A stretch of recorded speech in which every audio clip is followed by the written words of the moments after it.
السلام الله عليكم، ورجعنا لكم بفيديو جديد. سنتحدث عن خسارة منتخبنا الوطني أمام منتخب جزر القمر. مباراة كانت على المتناول، ولكن سوء التركيز في الدقائق الأخيرة أحرمت منتخبنا الوطني من الوصول إلى كأس العرب القادمة.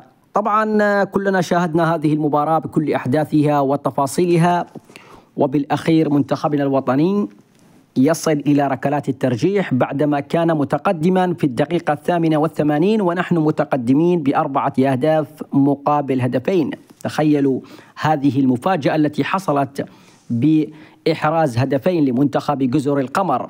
طبعا الهدف الثالث للمنتخب جزر القمر أتى عن طريق ركلة جزاء بعد لمس الكرة من قبل اللاعب أحمد الوجيه، الذي نزل بديلا هذا اللاعب من أجل الحفاظ على النتيجة، ولكن تسبب في ركلة جزاء لمنتخب جزر القمر، ومن خلالها استطاع منتخب جزر القمر بإحراز هدف التقليص، هدف الثالث. طبعا بعدها المدرب الجزائري نور الدين ولد علي يشرك اللاعب حمزة الريمي الذي لم يلعب مباريات في الدوري العراقي أبدا.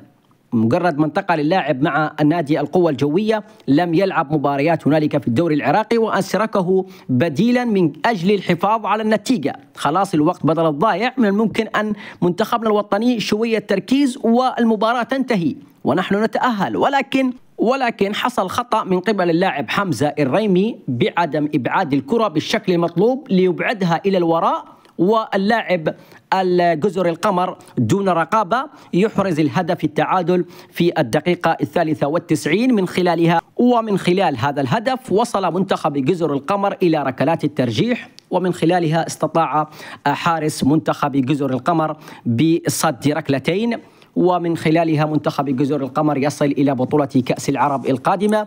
ألف مبروك لمنتخب جزر القمر، ألف مبروك أيضا لهم الجائزة $1,000,000، يستحقون هذه الجائزة لمنتخب جزر القمر. طبعا لا ننسى بأن منتخب جزر القمر شارك بالصف الثاني في هذه المباراة، لا يوجد أي لاعب محترف شارك في مباراة اليوم. طبعا يحسب للجهاز الفني.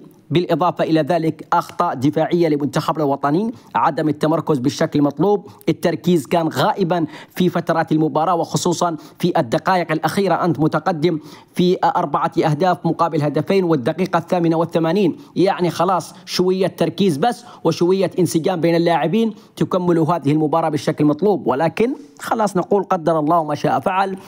بالأخير هذا درس للمنتخب، درس للاعبين، لأن كرة القدم لا تعرف المستحيل، وهذه المباراة دليل، أكبر دليل على أن كرة القدم لا تعرف المستحيل.